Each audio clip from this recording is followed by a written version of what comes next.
அனைவருக்கும் வணக்கம். நான் முனைவர் சி. பவித்ரா, உதவி பேராசிரியர், தமிழ்துறை, டாக்டர் எஸ்.என்.எஸ். ராஜலட்சுமி கலை மற்றும் அறிவியல் கல்லூரி, தன்னாட்சி, கோவை.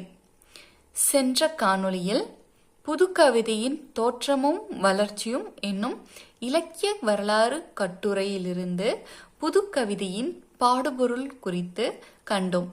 புதுக்கவிதையின் பாடுபொருள் என்பது ஒரு கவிதையில் நாம் சொல்லக்கூடிய மைய கருத்துகள், எதை வைத்து நாம் ஒரு கவிதையை இயற்றுகிறோமோ அதுவே அக்கவிதையின் பாடுபொருளாக அமைகிறது.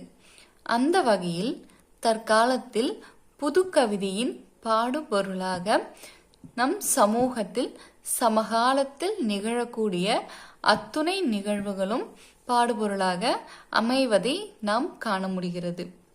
எடுத்துக்காட்டாக பெண்ணியம், தமிழ்ப்பற்று, தாய்மை, சமூகம், கல்வி இவை போன்ற எண்ணற்ற தலைப்புகளில் புதுக்கவிதையானது அமைந்துள்ளது. அவற்றுள் சில குறிப்பிட்ட பாடுபொருள்களையும் அவற்றின் கருத்துக்களை குறித்தும் இந்த காணொளியில் நாம் காணலாம். முதலில் தமிழ்ப்பற்று. தமிழ்ப்பற்று என்னும் தலைப்பில் பாவேந்தர் பாரதிதாசன் எழுதியுள்ள கவிதையினை இங்கு காணலாம். தமிழ் எங்கள் உயிரென்பதாலே வெல்லும் தரமுண்டு தமிழுக்கு இப்புவி மேலே. இப்படின்றது பாரதிதாசன் எழுதிய கவிதை வரிகளிலிருந்து எடுத்துக்காட்டுக்கு 2 வரிகள். இது என்ன சொல்லுது அப்படின்னா, தமிழ் மொழி மீது கொண்ட பற்றின் காரணமாக மொழியின் சிறப்புகளை பாடுபொருளாக கொண்டு கவிதை அமைக்கப்பட்டுள்ளது. அப்போ தமிழ் மொழி குறித்த சிறப்புகளை இங்கு பாடுபொருளாக அமைவதை நாம் காண முடிகிறது. இதை தொடர்ந்து பெண்ணியம். அந்த சமூகத்தில் ஆண்களும் பெண்களும் சமமாக இருக்க வேண்டும்.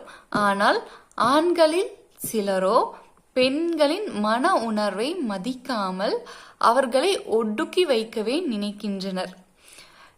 இந்த கருத்தை வெளிப்படுத்தும் விதமாக பெண்ணியம் எனும் தலைப்பில் இந்த பாடுபொருளானது அமைந்துள்ளது. இந்த கவிதையை எழுதியவர் வைரமுத்து ஆவார். இந்த கவிதையானது பாவம் மனைவி இந்த இல்லற கிரிக்கெட்டில் கட்டிலறைக்கும் சமையலறைக்கும் ரன்கள் எடுத்தெடுத்தே ரணமாய் போனாள், இன்னும் ஆண்களுக்கு இது ஏன் புரியவில்லை என்று பெண்களின் மன உணர்வை மதிக்காமல் அவர்களின் துச்சமாக எண்ணும் ஆண்களுக்காக இந்த கவிதை எழுதப்பட்டுள்ளது. அடுத்து சுற்றுச்சூழல் பாதுகாப்பு. சுற்றுச்சூழல் பாதுகாப்பின் இன்றியமையா தன்மையை கவிஞர் பொன் செல்வகுமார் தனது கவிதை வரிகளின் மூலம் வெளிப்படுத்துகிறார்.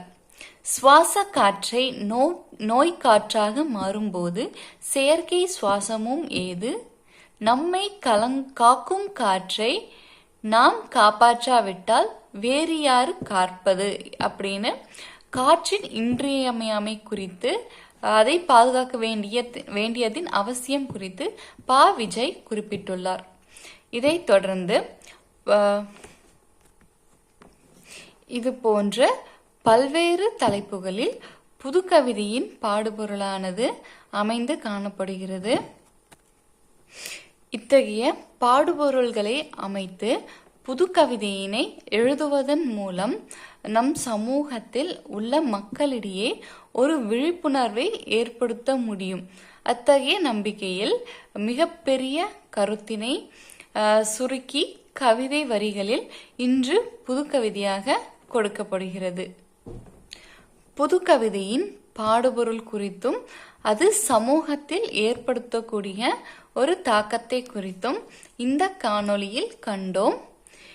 பின்வரும் அடுத்தடுத்த காணொளியில் புதுக்கவிதையின் இலக்கணம், எந்த புதுக்கவிதையானது எத்தகைய இலக்கண விதிகளை கொண்டு வந்துள்ளது என்பது குறித்து அடுத்து வரும் காணொளியில் விரிவாக காணலாம். நன்றி.